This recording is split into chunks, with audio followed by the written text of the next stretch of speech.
लेने के लिए आए हैं। माली बोले कि जो जो पुष्पदल चाहिए हमको बताइए, आप यहीं खड़े रहिए, हम तोड़ के लेके चले आ रहे हैं। आज का चेला रहता तो कहता बस बस ये तो खोजत रहनी है, हाँ हम यहाँ चाय पी रहे हैं, आप जाइए सब लेके आइए। राम जी बोले नहीं, हम अपनी सेवा आपको नहीं देंगे। अंत में मालियों ने राम जी को अनुमति दी। राम लक्ष्मण जी गए। गोस्वामी जी लिखते हैं भीतर जाकर भगवान लगे लेन दल फूल मुदित, प्रसन्न मन से भगवान पुष्पदल उतारने लगे। आपको बताऊं उसी समय मेरी सीता मैया पार्वती जी की पूजा करने उस बाग में आई। तेही अवसर सीता तह आई। लेकिन इसमें भीतर जो विशेष बात है, सीता जी आई नहीं है। मैया सीता मैया पूजा करने आई नहीं है, भेजी गई है। किसने भेजा है? उनकी मां सुनैना जी ने भेजा है। ये प्रसंग कह रहा है कि माता पिता का ये कर्तव्य है कि अपने बच्चों को बचपन से भगवान से जोड़े रखें, कड़ाई पूर्वक बच्चों से पालन करवाएं। घर से विद्यालय पढ़ने जाना है तो पहले जाने के पहले जाओ मंदिर में, भगवान को मत्था टेको, प्रणाम करो, फिर विद्यालय जाओ। कड़ाई पूर्वक नित्य बच्चों से श्री हनुमान चालीसा का पाठ करवाएं। बच्चों को याद नहीं है, उनके सामने आप गाइए। आप गाइएगा तो सुन सुनकर उनको याद हो जाएगा। अब माई गावे कहां से? माई की याद हुई तब न माई गाई। हाँ? यदि हमारे बच्चे भगवान से दूर हो रहे हैं तो लोग कहते हैं महाराज आधुनिक युग है, सोशल मीडिया का प्रभाव है। कोनो प्रभाव नहीं है। यदि आपके बच्चे भगवान से दूर हो रहे हैं तो अपराध बच्चों का नहीं है, अपराध माई बाप का है कि आपने अपने बच्चों को भगवान से जोड़ा ही नहीं कभी। यहां प्रमाण दर्शन करिए। गिरजा पूजन जननी पठाई। सीता जी को पूजा करने के लिए उनकी मां सुनैना जी ने भेजा है, जाओ पार्वती जी की पूजा करके आओ। सीता मैया अपनी अष्ट सखियों को लेकर के आई हैं। आकर मां ने सरजू सरोवर में स्नान किया है। स्नान करके पार्वती जी के मंदिर में गई, पूजा करने लगी।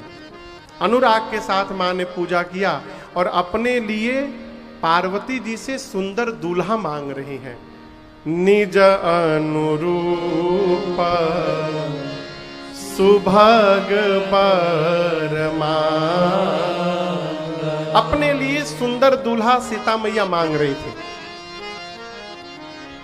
सीता मां की कितनी सखी हैं? बोलिए 8 सखी। 8 में से एक सखी चतुर सखी पूजा छोड़ के चली गई फुलवारी घूमने। अब जैसे कथा चल रही है ना, इसमें कई लोग बिचवा में बाहर निकल के पकौड़ी चाट समोसा वमोसा खा होके फिर आके बैठ जाएंगे। कई लोग कर रहे होंगे, कथा में से रख दही और सोज हो जाए, जाएंगे टहलते हुए पकौड़ी समोसा वमोसा खा के फिर चले आएंगे। पूजा चल रही है। एक सखी सिय संग बिहाई, गई रही देखन फुलवाई। पूजा छोड़ के चली गई सखी फुलवारी घूमने, और फुलवारी में घूमते घूमते उसने राम लक्ष्मण जी को पुष्पदल उतारते देख लिया। अब अचके में भगवान भेटा जाए तो क्या गति होगी हो आप कल्पना करिए। बावली हो गई, भगवान दिखाई पड़ गए तो। कल तो ऊपर से देख रही थी, आज सोझा सोझी भेटा गए आमने सामने। बावली हो गई, पागलों की तरह नाचने लगी। दौड़ी मंदिर में। उसकी दशा देखकर बाकी सखियां पूछी, अरे का भइलो? अरे झूमत आवेलु हंसत। बुझाता? सखियां पूछती हैं, अरे झूमत आवेलु हंसत, खुशी रोकले नाही रुकात बा, कहू रे सहेलिया ऐसन आज नया कौन बात बा, कहू रे सहेलिया ऐसन नया कौन बात बा। तुमने ऐसा क्या देख लिया? बोली बता नहीं पाऊंगी मैंने जो देखा है। बोली क्यों नहीं बताओगी? कहती है अरे नजरी से देखले बानी कैसे हम बताई। अच्छा आप बताओ देखता कौन है? कान, आंख। अब बताता कौन है? जिह्वा, मुंहवा, मुख बोलती है। देखा है आंख ने, बताना है जिह्वा को, देखे कोई और बतावे कोई और। आंख के पास जिह्वा नहीं है इसलिए आंख बोल नहीं सकती, और जिह्वा जो बोलती है वो बोलेगी क्या? उसके पास आंख नहीं है, उसने देखा नहीं है। सखी कहती है अरे नजरी से देखले बानी कैसे हम बताई। फिर अरे चलू रे सहेलिया तोहके अखिए धनुष यज्ञ जिहि कारण होए, धनुष यज्ञ जिहि कारण होए। पूजन गौरी सखी ले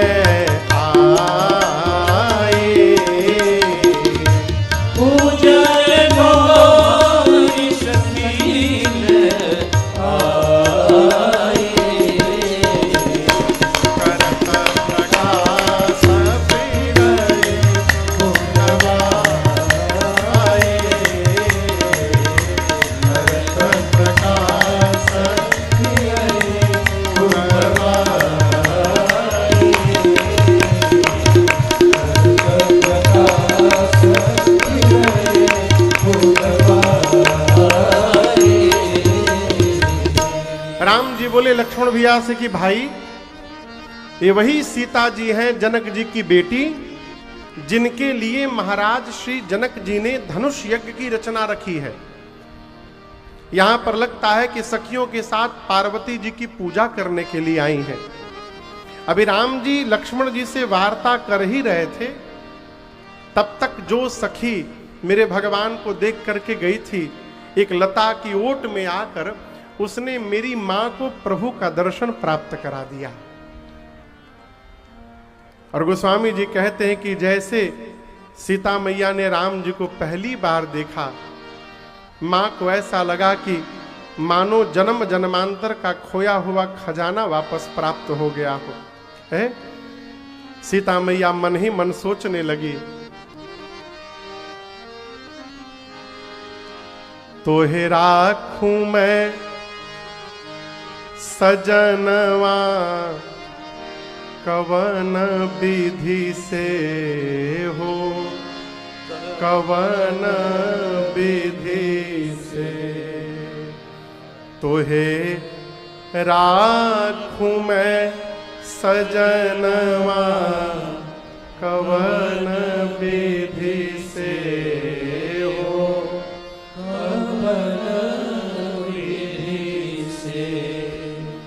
नयनों में राखूं तो ही या मोरा तर से। मां कहती है आंख में रखती हूं तो हृदय तरसता है। नयनों में राखूं तो ही या मोरा तर से, और हियरा में राखूं तो, हियरा में राखूं तो नयन पर से हो, कवन विधि से। आपको बताऊं,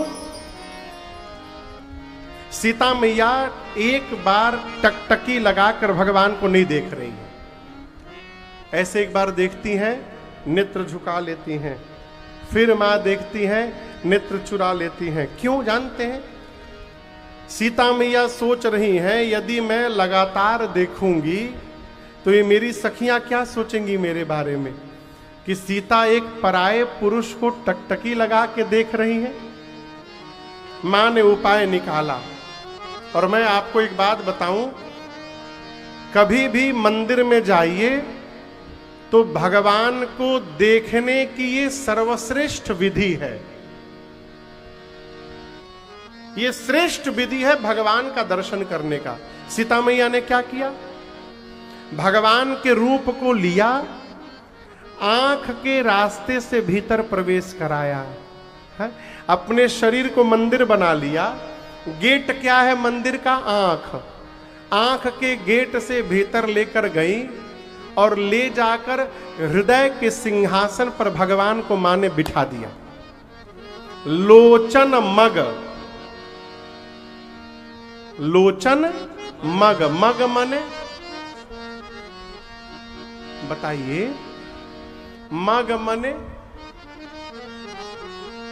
सौरभ बाबू, मग माने नहाने वाला, हाँ नहाने वाला मग, वो मग नहीं है। मग यानी मार्ग। मार्ग, अब मार्ग माने रास्ता, हाँ मार्ग पता है ना। तो मार्ग के लिए एक शब्द है मग हिंदी साहित्य में। तो नेत्र के रास्ते से लोचन मग राम ही उर आनी। सीता मैया ने नेत्र के रास्ते से भगवान के रूप को लिया, प्रवेश कराया और उर यानी हृदय के सिंहासन पर ले जाकर बिठा दिया। गेट कौन सा है, गेट आंख। मां सोची यदि गेट खुला रह गया तो भाग जाएंगे, इसलिए मां ने पलक रूपी कपाट को लेकर के बंद कर दिया। दीन्हे पलक कपाट सयानी, यानी भगवान के रूप को हृदय में पधराया। पहले तो जाकर देखा, रूप को लेकर हृदय में पधराया और उसके बाद आंख बंद करके और हृदय में भगवान का दर्शन करने लगी मैया। मंदिर जाइए तो प्रयास करिए भगवान मंदिर से निकलकर हृदय में बैठ जाएं। क्या होगा, आप घर भी जाइएगा ना तो आंख बंद करके भगवान का दर्शन प्राप्त करते रहिएगा। ये सर्वश्रेष्ठ विधि है। मां ने खूब निहारा भगवान को।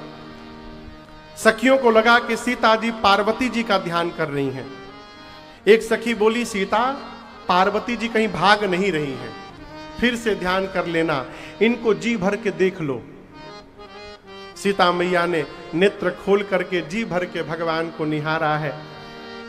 जो चतुर सखी ले करके आई थी, थोड़ी देर बाद कहती है सीता जी से कि चला जाए चला जाए, कल इसी समय फिर हम लोग को लौट के आना है। पुनी आ उब यही बेरी आ काली। इसका क्या मतलब, वो राम जी को सुना रही थी कि हे प्रभु हम लोग कल इसी टाइम यहाँ फिर आने वाले हैं, तो आप भी अपना टाइम मैनेजमेंट उसी हिसाब से रखिएगा। आप फिर से कल पुष्प लेने आइएगा, हम लोगों को फिर से आपका दर्शन प्राप्त हो जाएगा। इशारा करके सीता मैया को लेके गई। सीता मैया सीधे गई पार्वती जी के मंदिर में और जाकर स्तुति प्रारंभ कर दी। ये स्तुति आप सबको याद है, आइए मिलकर गाते हैं। जय जय गिरिवर राज किशोरी, जय महेश मुख चंद चकोरे, जय गज बदन खड़ानन माता, जगत जननी दामिनी दूती गाता, नहीं तव माध्य मध्य अवसाना, अमित प्रभाव वेद नहीं जाना, भव भव विभाव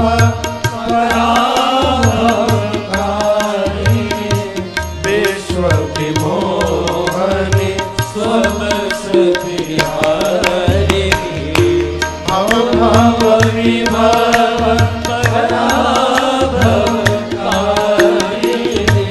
विश्व विमोहनी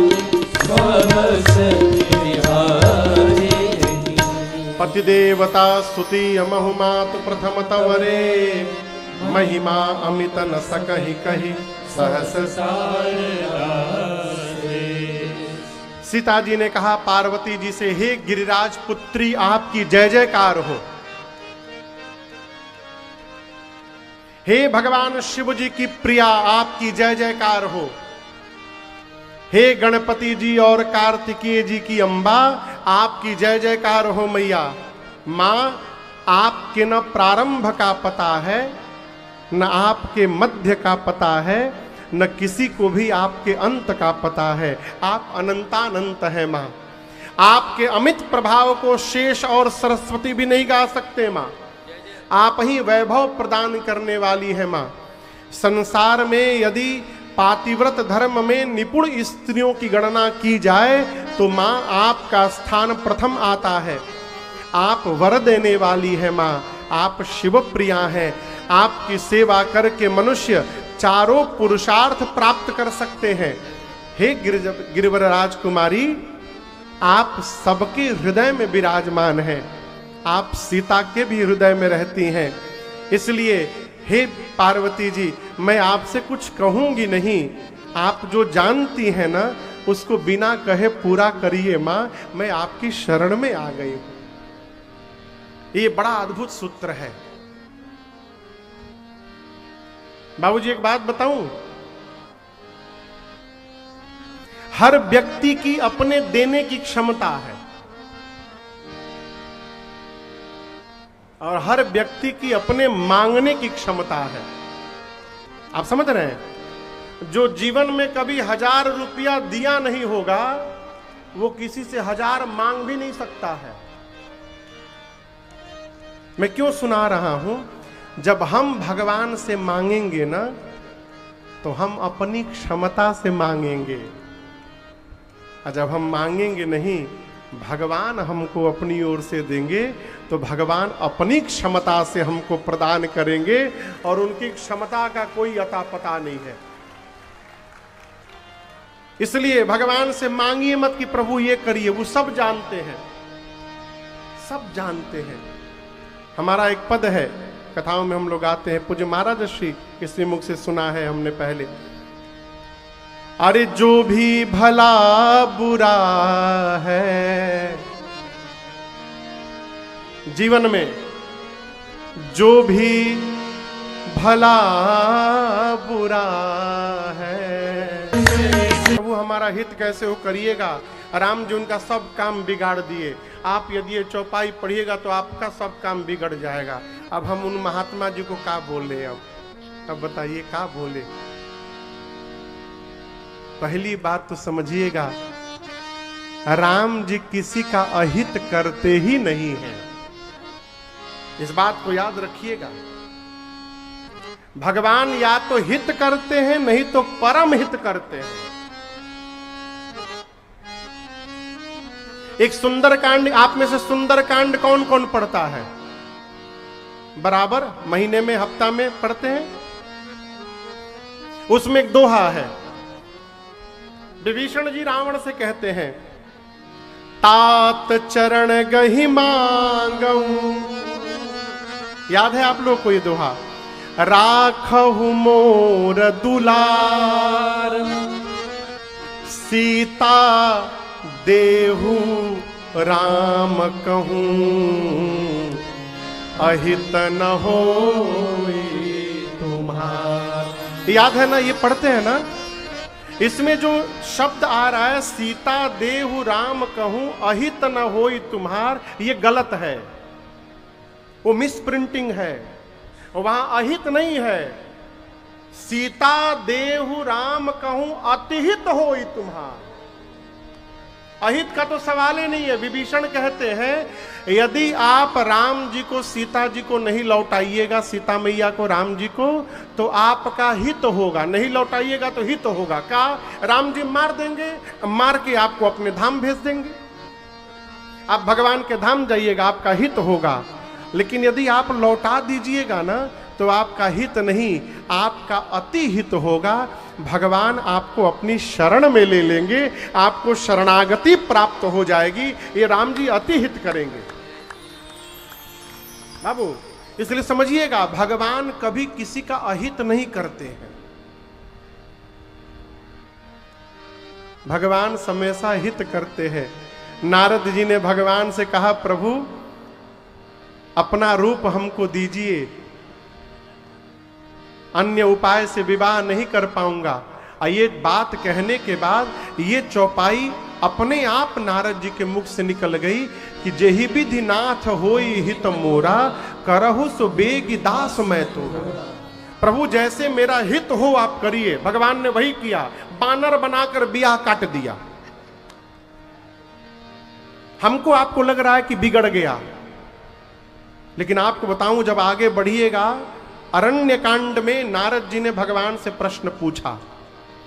पंपा सरोवर पर जब नारद जी गए हैं तो नारद जी पूछे हैं, प्रभु एक प्रश्न का उत्तर दीजिए।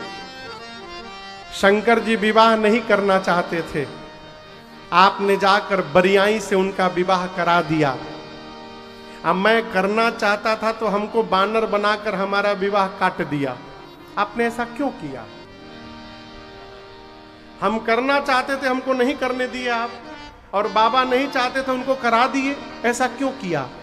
अब राम जी का उत्तर सुनिए। ये चौपाई मुझे बहुत प्रिय है। राम जी कहते हैं, सुनो मुनि तो ही कहूं सहरोसा। राम जी कहते हैं, नारद मुनि जी, मैं आपको सहरोसा यानी हर्ष के साथ बताना चाहता हूं। आपने जो प्रश्न किया है, क्या? भजहि जे मोहि तजी सकल भरोसा।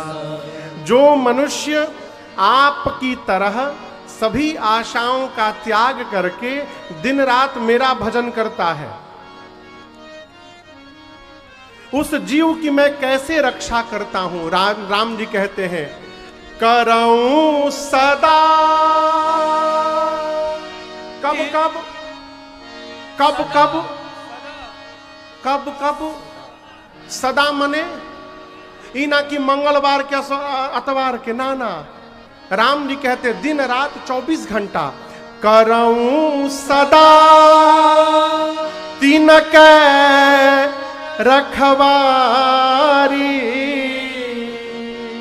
मैं दिन रात उस व्यक्ति की रक्षा करता हूं। कैसे? कैसे? जिमी बालक राखे महतारी। महतारी समझते हैं? माँ, माई। जिस प्रकार माँ अपने 1 महीने के बच्चे की रक्षा करती है हो, उसी प्रकार भगवान उस जीव की रक्षा करते हैं जो सभी आशाओं को छोड़ करके दिन रात भगवान के भरोसे पड़ा हुआ है। राम जी उसकी सदैव रक्षा करते हैं। ये राम जी का वचन है। नारद जी बोले, तो प्रभु हमारा ब्याह काट के आपने हमारा कौन सा रक्षा कर दिया? भगवान बोले, नारद जी आप विरक्त हैं, आप विरक्त महात्मा, आपका भाव विरक्ति का है, और विरक्त व्यक्ति को गृहस्थी में जाने से बचना चाहिए। देखिए, हम और आप सब लोग गृहस्थी हैं बाबूजी। एक बड़ी गूढ़ बात आपसे कहूं, गृहस्थ व्यक्ति को बहुत लंबे समय तक किसी सन्यासी महात्मा के पास, विरक्त के पास नहीं रहना चाहिए। जो गृहस्थ लोग हैं, महात्मा के पास जाइए, संत के पास जाइए, विरक्त के पास जाइए, दंडवत करिए, उनका बंदन पूजन करिए, प्रवचन सुनिए, उपदेश लीजिए, सत्संग करिए, और कुछ समय बाद प्रणाम करके वापस अपनी गृहस्थी में लौटिए। यदि गृहस्थी लंबे समय तक विरक्त के पास रहने लगेगा तो धीरे धीरे उसकी गृहस्थी समाप्त हो जाएगी और वो भी विरक्त बन जाएगा। और दूसरी बात, जो विरक्त महापुरुष है, सन्यासी महात्मा है, उन महात्माओं को लंबे समय तक किसी गृहस्थ के घर में भी नहीं रहना चाहिए। ये मैं नहीं बोल रहा हूं, एक उच्च कोटि के संत के द्वारा श्रीमुख से कही हुई बात मैंने सुनी है, वो मैं सुना रहा हूं।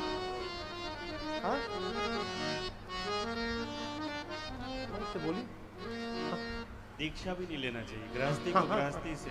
हाँ, आप समझ रहे मेरी बात को। हमको आपको संत के पास जाइए, प्रणाम करके अपन फिर घर में आकर के व्यवहार करिए, भजन करिए। और महात्माओं को भी गृहस्थ के घर में जाना चाहिए, उनका कल्याण करने के लिए। कल्याण करके फिर अपनी यात्रा में आगे बढ़िए। राम जी बोले, नारद जी आप विरक्त महापुरुष हैं, विरक्ति के लिए गृहस्थी नहीं बनाई गई है, इसलिए मैंने आपकी रक्षा की। मैं आपसे कहा था हित नहीं, आपका परम हित करूंगा नारद जी। आपका विवाह बचा करके मैंने आपकी रक्षा की वहां पर। इसलिए भगवान कभी अहित नहीं करते हैं। आप भगवान से कहिए, प्रभु जिसमें आपको हमारा हित दिखाई पड़े वो करिए। सीता मैया नहीं बोली कि हमको ये चाहिए।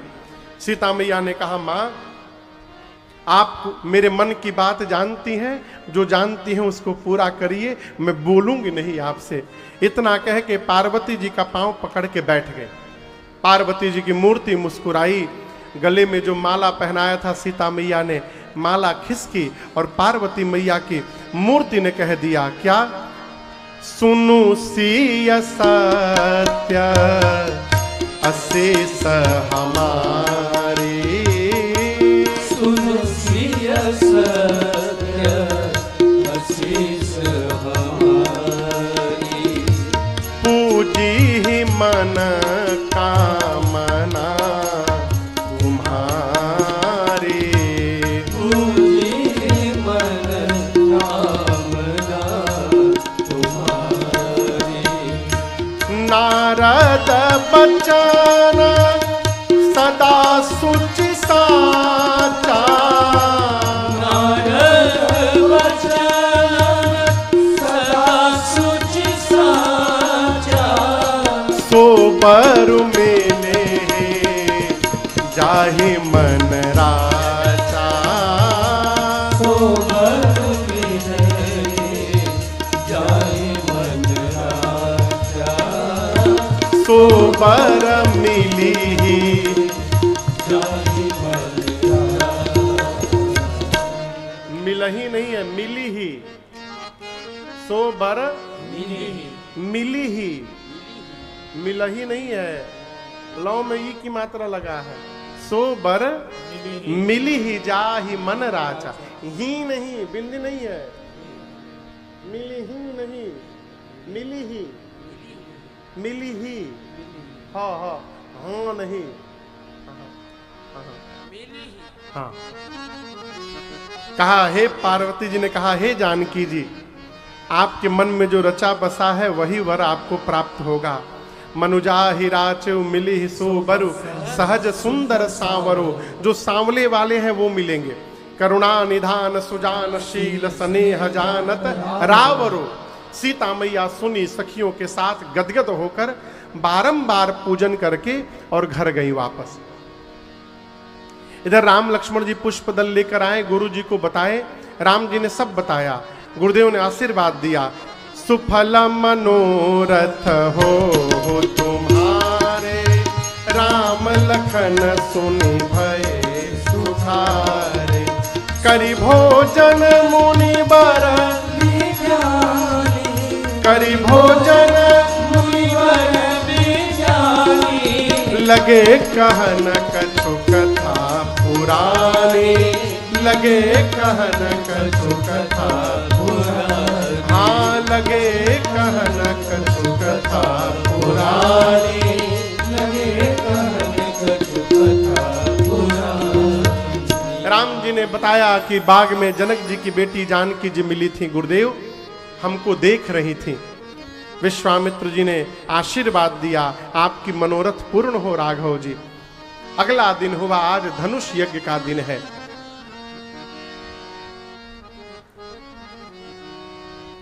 ये कुर्ता देख रहे हैं आप लोग, बोलिए किस रंग का है? अच्छा वाइट है, हम तो उज्जर जान रहे थे। सफेद है ना, श्वेत वर्ण का है, सफेद है ना। यदि हम कहें कि लाल है तो लाल है, लेकिन यदि कोई लाल रंग का चश्मा लगा के बैठेगा तो उसको कैसा दिखाई देगा? दिखेगा ना। हरा रंग का कोई चश्मा लगा लेगा तो है सफेद, लेकिन सबको अलग अलग दिखाई देगा। जो जिस रंग का चश्मा लगाएंगे वैसा दिखाई पड़ेगा। क्यों सुना रहा हूं? राम जी जब रंग भूमि में गए हैं तो एक ही राम जी सबको अलग अलग दिखाई देने लगे। जो असुर नकली रूप बनाकर आए थे, उनको राम जी जब दिखाई पड़े तो उनको लगा कि उनका काल आकर खड़ा हो गया है। जो राजा अपने को वीर मानते थे, उनको राम जी परम वीर दिखाई देने लगे। जो ज्ञानी राजा थे, ज्ञानी राजाओं को राम जी परम तत्व दिख रहे हैं। जो वहां जो भगत लोग बैठे थे, उनको राम जी उनके भगवान दिखाई दे रहे हैं।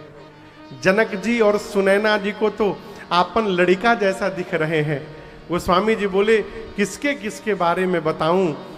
जिनकी रही भावना जैसी, प्रभु मूर्ति तिना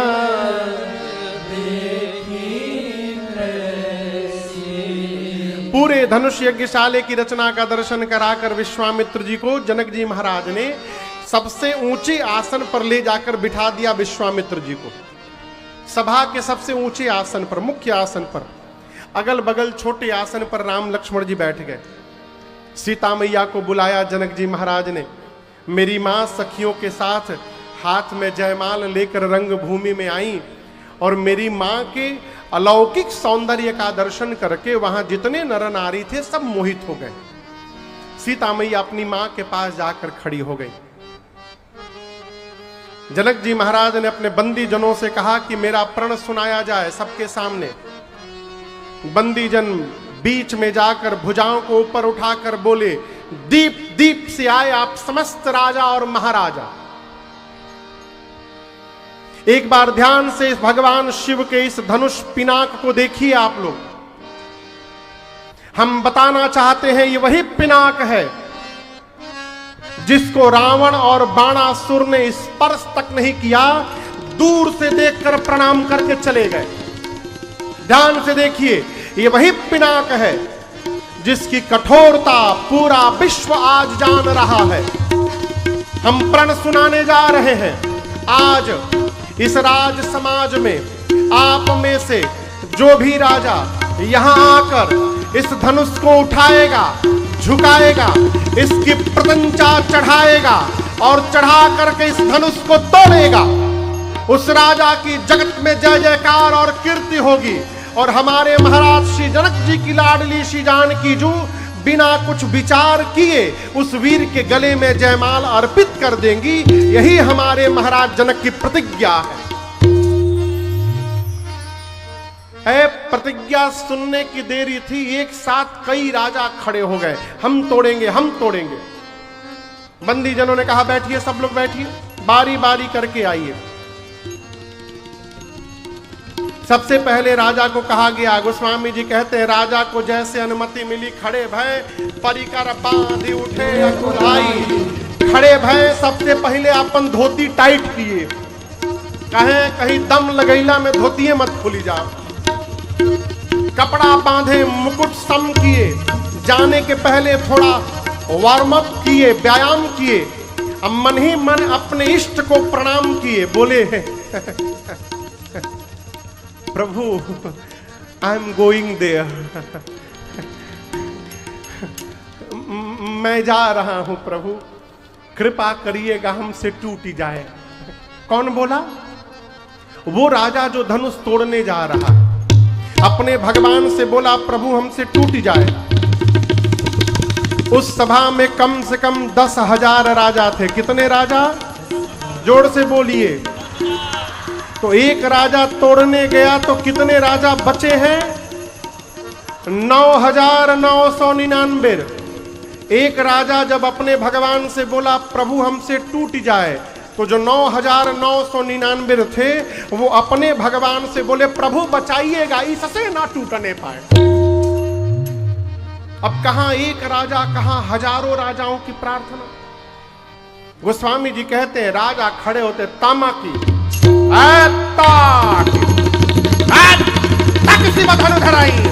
उठाई न कोटि भांति बल करई, जाकर करोड़ों प्रकार यत्न करते हैं, धनुष जब ने अपने स्थान से खिसका नहीं, अंत में धनुष को छोड़कर सिर झुकाकर अपने आसन पर लौटने लगे। अब दूसरा राजा चला है उधर से व्यायाम करते मैं तोड़ के दिखाऊंगा। तो जो राजा वापस जा रहा है वो राजा अपने मन में बोला हां जा जा जा जा, उठाई बता बुझाई जा। एक एक करके आते गए हो राजा, तोड़ना तो बहुत दूर की बात है। कोई राजा धनुष को तिल भर धरती से इधर उधर खिसका नहीं पाए। एक राजा की बारी आई, राजा खड़े हुए और अपने स्थान से धनुष को देखे, प्रणाम करके बैठ गए। बगल का राजा बोला किस कायर के बगल में बैठ गया हूं, इसने तो प्रयास भी नहीं किया। उस राजा ने कहा मैं कायर नहीं हूं, मैं जानबूझकर तोड़ने नहीं गया। हम राजा कहलाते हैं, राजा को भूपति कहते हैं, भूमि का पति। और ये जो सीता जी हैं ये भूमि से जन्म ली हैं। इस संबंध से सीता हमारी बेटी कहलाएंगी। हम बेटी से विवाह करने नहीं आए हैं, हम बेटी को आशीर्वाद देने आए हैं, इसलिए हम जाएंगे नहीं तोड़ने।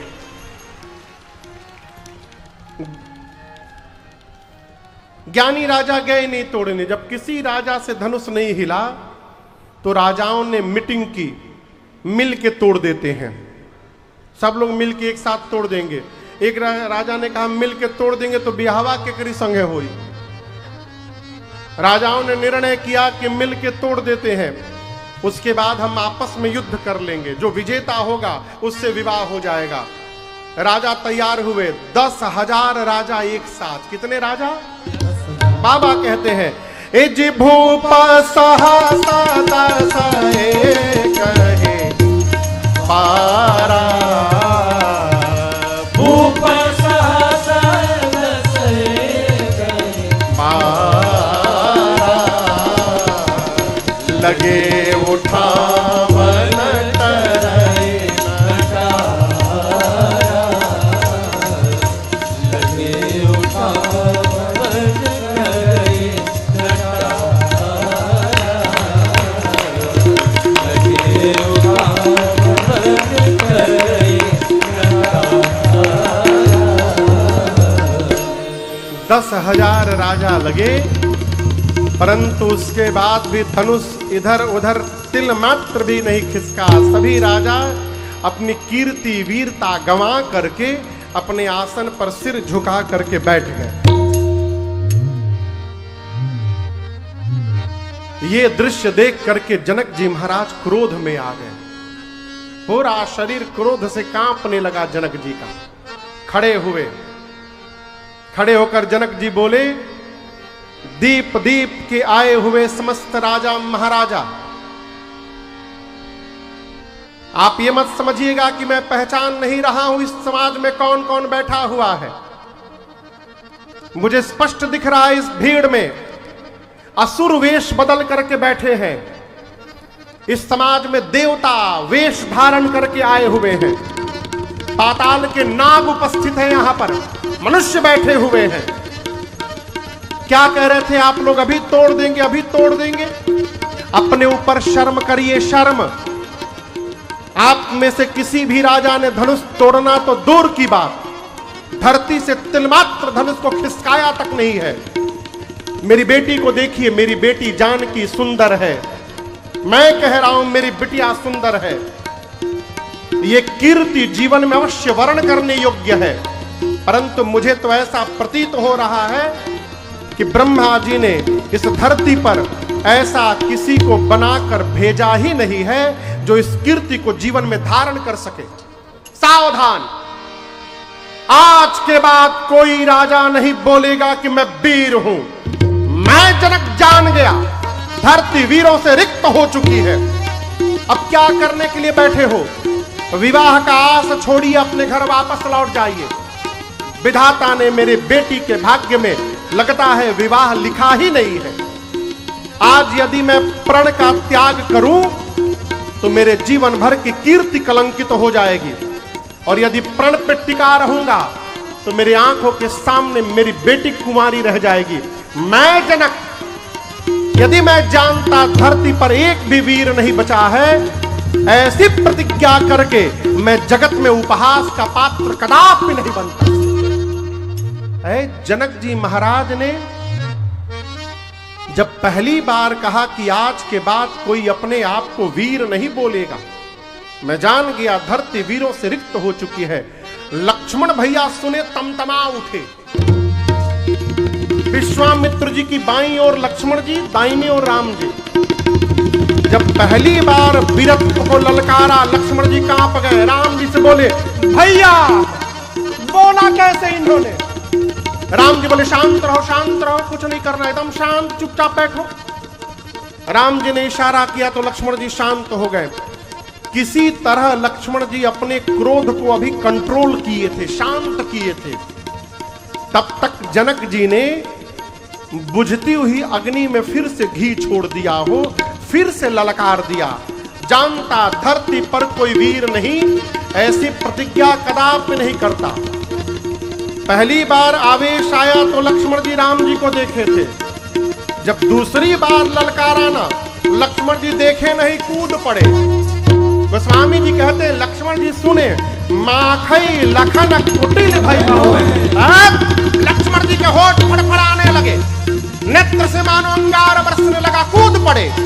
राम जी को प्रणाम करके बोले, भैया क्षमा करिएगा, रघुवंश का एक छोटा बालक जहां पहुंच जाए, इस ब्रह्मांड में किसी की क्षमता नहीं, बोल दे धरती पर कोई वीर नहीं बचा। आपके रहते आप विद्यमान है और जनक ने कह दिया धरती पर कोई वीर नहीं। कहा कैसे जनक ने? कही जनक जसी अनुचित बानी, कही जनक जसी अनुचित बानी, विद्यमान रघुकुल मन जाने, विद्यमान रघुकुल मन जाने, सुनहु भानुकुल पंकज भानु, भानुकुल पंकज भानु, मैं कहूँ स्वभावन कछु अभिमानो, आप जाओ तुम्हारी अनुशासन पावो, मैं कंदुकैव ब्रह्मांड उठाओ, कंदुकैव ब्रह्मांड उठाओ, काचे घट जिम्मेदारों थोड़ी, काचे घट जिम्मेदारों मैं सको मेरु मूलक जिम तोरे, सको मेरु मूलक जिम तोरे, तो प्रताप महिमा भगवाना, तो प्रताप महिमा भगवाना, एको बापुरो पिनाक पुराना, बापुरो पिनाक पुराना, नाथ जानियस आयस हो, नाथ जानियस आयस हो, मैं कौतुक करऊं बिलोकियसो। आप कहिए, कमल नाल जिम चाप चढ़ावो, कमल नाल जिम चाप चढ़ावो, जो जन सत प्रमाण लय धामो, जो जन सत प्रमाण लय धामो, जो जन सत प्रमाण लय धामो, जो जन सत प्रमाण लय धामो, तोरऊ छत्रक दंड जिमि तव प्रताप जो न करो प्रभु पद सपथ, कर न धरो धनु। लक्ष्मण जी वो गरजे मिथिला में, बोले प्रभु आपके रहते, जनक ने कहा धरती पर कोई वीर नहीं, आप विद्यमान है, ये सर्वथा अनुचित कहा जनक ने। पूरी सभा सुन ले।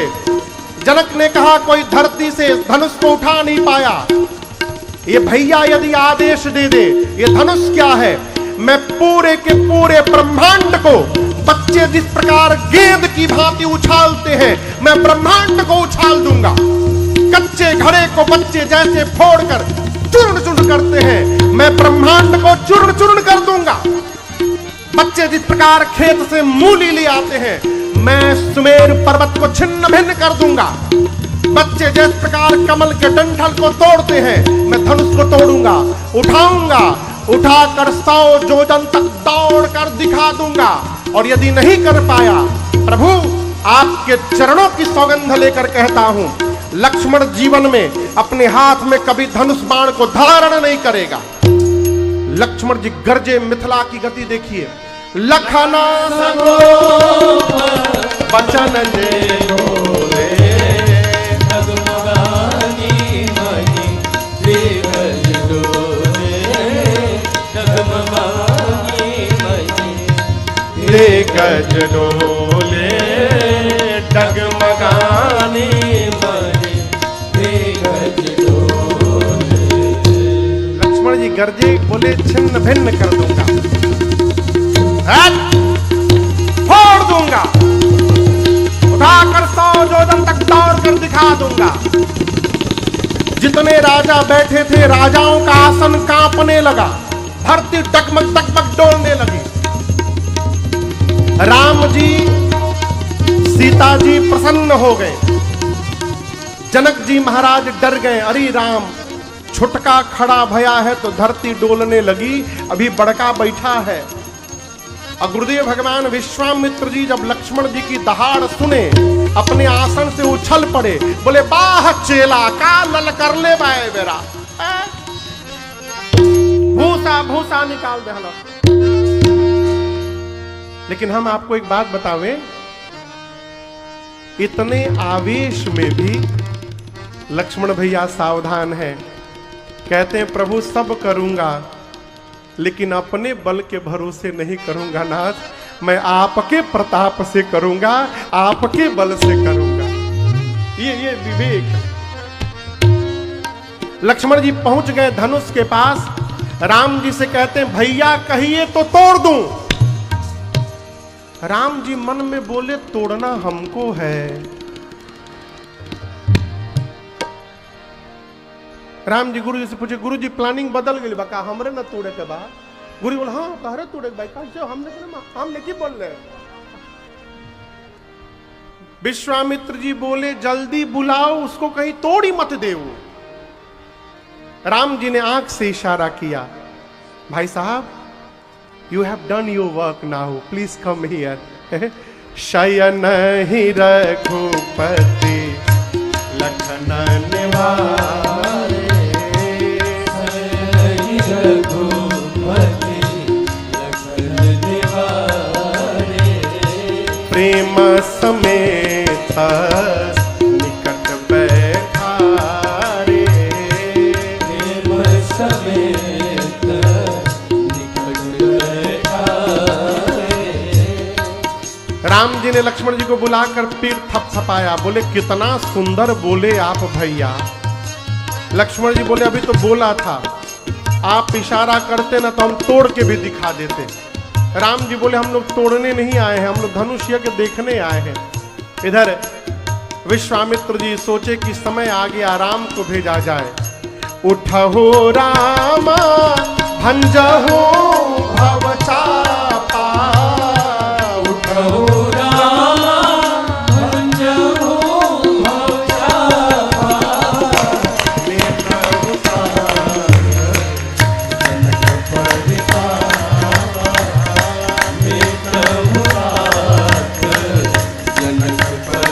पूरी मिथिला सीताराम राम राम सीताराम राम राम सीताराम राम राम सीताराम राम राम सीताराम राम राम सीताराम राम राम सीताराम राम राम सीताराम राम राम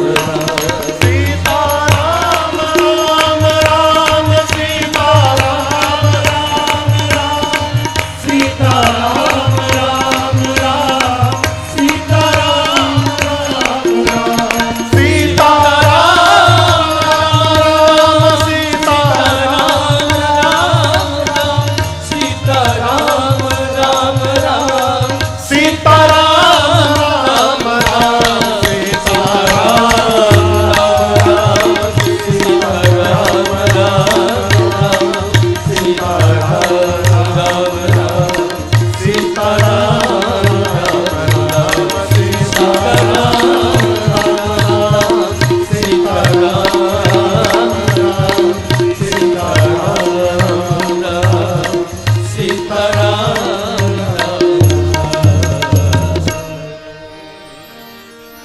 गुरुदेव भगवान श्री विश्वामित्र जी ने राम जी को आदेश दिया, राम जी उठिए और धनुष का भंजन कर दीजिए राघव। राम जी खड़े हुए, विश्वामित्र जी को प्रणाम करके भगवान सहज चल पड़े, सहज भगवान चले। और आपको बताऊं, राम जी जा रहे हैं, जितने मिथिला के नर नारी थे सब अपने अपने पितृ देवताओं से प्रार्थना करने लगे। क्या करने लगे? हे पितृ देव, आप लोग एक काम करिए, हम लोगों के जीवन के सारे पुण्य फल ले लीजिए, सब ले लीजिए, बदले में केवल एक काम करिए। क्या? बच्चे जिस प्रकार कमल की नाल को तोड़ देते हैं ना, आज आप लोग राम जी से धनुष को तोड़वा दीजिए, इसके बाद जीवन में कभी कुछ नहीं मांगेंगे आपसे।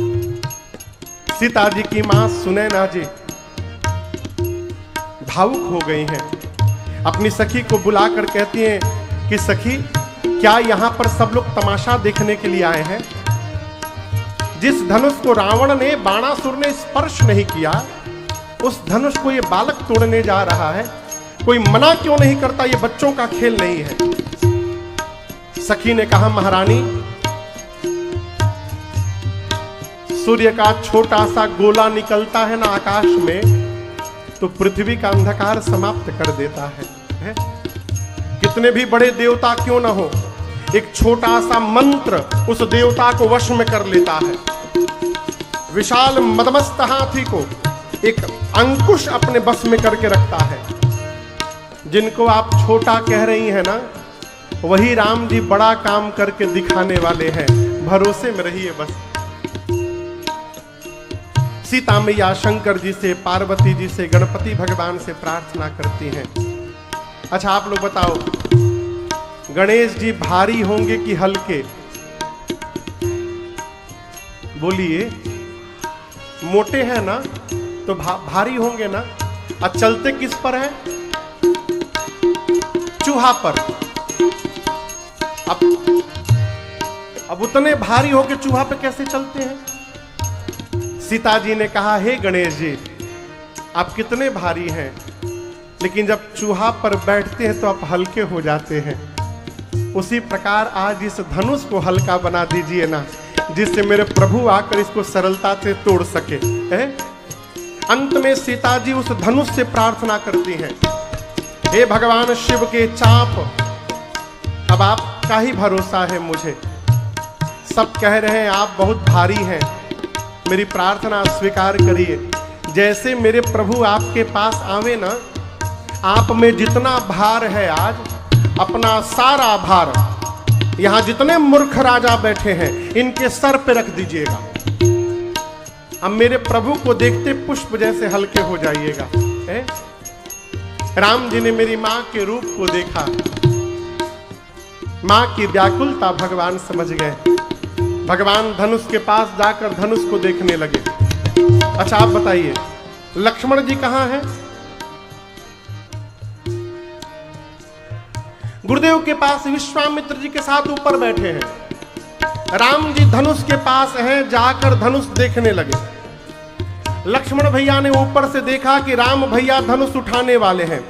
लक्ष्मण जी खड़े हो गए, पूरी सभा देखने लगी लक्ष्मण जी को।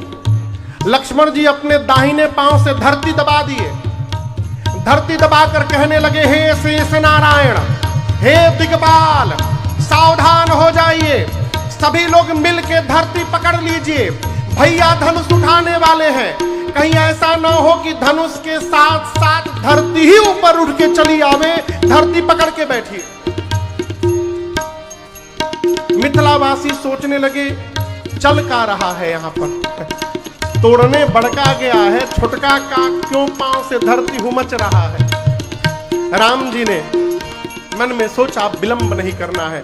प्रभु ने धनुष की परिक्रमा लगाई, परिक्रमा लगाकर भगवान ने धनुष को प्रणाम किया, धनुष के इष्ट भगवान शिव को प्रणाम किया, विश्वामित्र जी को प्रणाम करके आए थे। धनुष के पास पहुंचकर मानसिक रूप से अयोध्या में बैठे गुरुदेव भगवान वशिष्ठ जी को प्रणाम किया, और उसके बाद राम जी ने धनुष के ठीक मध्य भाग में अपना कर ले जाके रखा। और जैसे राम जी ने धनुष लिया है, बिजली चमकी है। क्या चमकी? जितनी देर के लिए बिजली चमकती है उतनी देर में ही भगवान ने उठाया, झुकाया, चढ़ाया, तोड़ दिया, किसी को दिखाई नहीं पड़ा। ए जीता मके उदामिनी जिमित वलयौ पुलिन बधनु मंडल समभयौ लेप चढ़ावत खेचत गाड़े काहू लखा तेज सब ठाड़े जय छन राम मात नम घोरा हरे भुवन धुनि घोर कठोरा हरे भुवन धुनि घोर कठोरा हरे भुवन धुनि घोर हरे भुवन घोर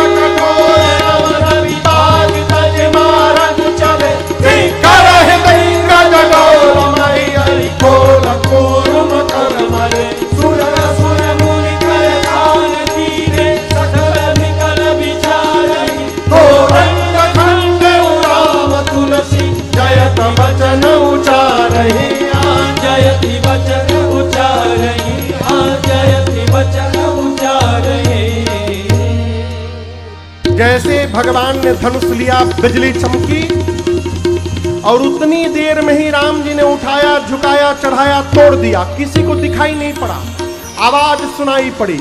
आवाज इतनी कठोर थी, सूर्य नारायण के घोड़े ऊपर धनुष यज्ञ देखने आए थे। आवाज सुनते सूर्य देवता के रथ के घोड़े फटक कर भागने लगे। पाताल में दिक्पाल धूरी पर कलमला उठे। धरती पर सबने कान बंद कर लिया। ये कैसी आवाज आई?